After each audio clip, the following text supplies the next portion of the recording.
Integrating the shadow to improve the relationships in our lives on today's Oblyron Spirituality.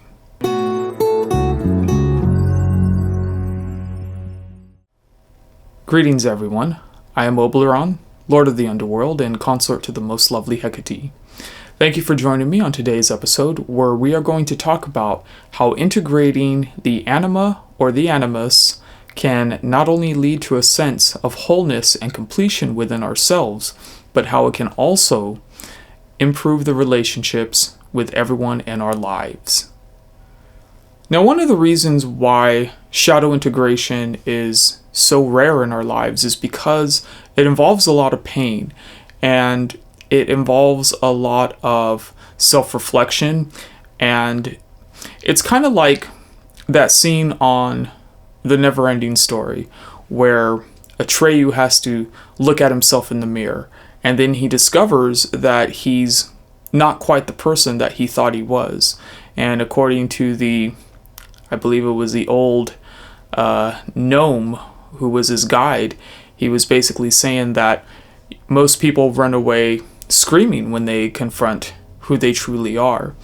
And while our shadow aspects is one aspect of who we are, when we do confront it, we find out a lot of things about ourselves that we have repressed and we have buried. According to Carl Jung, when most people confront their shadows, they get divorced, they lose businesses or jobs, and pretty much everything that they thought they were begins to crumble. And I can definitely attest to that because all three of those things had happened to me as my shadows started to surface. Generally speaking, a shadow integration happens in our 40s, and according to Carl Jung, that's when he said that this is when this process begins to start. Now, when he was active, it was during the early part of the 20th century, and information was a lot more sparse, I guess you could say. So is it possible to have a shadow integration at an earlier age? I mean, I'm assuming probably, especially if a person has been through enough in their life to trigger it. However, according to Jung's works, there was just something about that age. Not necessarily because what a person has lived through, but also just because of the amount of time that a person needs to be walking this earth to be able to trigger something like that. So when we integrate our shadows, we have the emergence of the anima in men and the animus in women. And the anima is basically the unconscious woman in every man, and the animus is the unconscious man in every woman. They are modeled after pretty much every feminine or masculine aspect that we have ever encountered in our lives. So let's say, for example, the anima in men is every woman that man has ever met. And of course, the animus is every man that woman has ever met.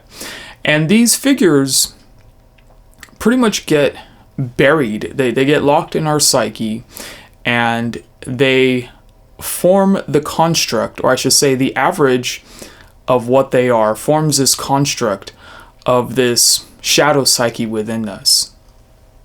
So men and women have different relationships with their shadow aspects. They manifest differently in dreams, and they affect us differently in our waking hours. So when a man dreams of his anima, it has a tendency to be sexual in nature. And in many traditional cultures, we have various references to these dark temptresses, either, let's say, witch spirits or lunar goddesses. And in more contemporary culture, we have references like, let's say, in The Wheel of Time, with the relationship between Lanfear and Rand. As men, we have a tendency to project our anima outwards onto the women that we're attracted to. This is also a reason why, as men, we have a tendency to be very visual. And according to Jung, essentially what is happening is that is a projection of our own unconscious mind. And that is a projection of basically our love onto another person. But it's important to remember that, those feelings, it's not necessarily love. It's love of ourselves, but it's in an external form. For women, when they dream of their animus, many times that dream is of a threatening figure, both in traditional and contemporary culture.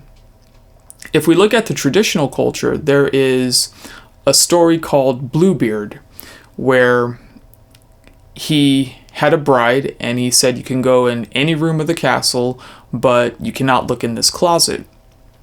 And his bride looks in the closet and finds the corpses of Bluebeard's previous brides. And of course he found out, and she was murdered and put in the closet. Another example would probably be, let's say, The Princess Bride and the Dread Pirate Roberts. Now, even though that's more of a light-hearted romantic comedy, the message of the animus is still the same. The Dread Pirate Roberts would very much be an animus in that case. He would be charming but also threatening. And many times in a woman's conscious life, the animus is projected inwards, not outwards like the man. And when the animus is projected inwards, it can lead a woman to basically be overcritical of herself and to doubt herself and to always question her motives and actions. Now, once we understand shadow integration and how the anima and animus plays out in our daily lives, it's really easy to sort of see these patterns in the dating world. It's really easy to see these types of patterns when men and women have complaints of each other. And of course, there seems to be a lot of complaints between men and women these days. And it's important to realize that it's not until we make these unconscious patterns conscious and recognizable to us that we can really begin to understand our actions and the effects that they have. For example, how many times are women turned off by a man who comes on a little bit too strong? Well, it's because that man has not integrated his shadow and he doesn't realize what's happening in his unconscious mind. He is only looking at a woman at a surface level and experiencing the projection of his anima. Another example is, why are so many men blindsided with divorce at the end of their marriage? How many women feel like they can always do better, or perhaps they begin to doubt and question their marriage? Many times that is their animus getting the better of them. And I'm not saying that there aren't men who don't pull their weight or that some aren't deadbeats, but we also hear this story happening in men who are also good providers, and women basically become bored of their husband. So many of the problems that we face in our relationships could be solved through shadow integration. When we know how our unconscious mind works, when we know where our fears and doubts come from, and when we know, why we're feeling these feelings for people that we may not know, well, by looking at that unconscious mind, we'll find a lot of the answers. The problem is that dealing with the unconscious mind takes a lot of self-discipline and it takes a lot of self-reflection. And essentially, you have to make a strong commitment to really understand it, to be able to fall out of its patterns. And generally, when we do fall out of those patterns, it only leads to greater disruption in our lives. As Jung said, it can lead to divorce, it can lead to losing a job or a business, and it can lead to a total deconstruction of the self. And this is why many times we we as humans, we choose to not integrate the shadow even when we know that that information is there. A lot of times when we're faced with these sort of difficulties within our psyche, as a means of protecting ourselves, we may walk away from that integration. We may try and avoid it. And, there really is no wrong or right answer. To say that shadow integration is the only way, well, it's a bit irresponsible to say, because most people don't even go through it. But for those who choose to go through it, it can open up a lot of doors in life, because it opens up a lot of doors within our own psyche. And the more we know ourselves, the better we can handle the outside world. So I'm going to leave it there for now. If you've resonated with this video, then please let us all know by liking, subscribing, or perhaps leaving a comment and let us know how you resonated with this.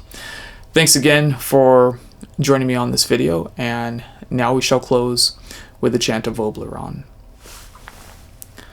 Amde sote, amde Oblyron, amde sote, amde Oblyron.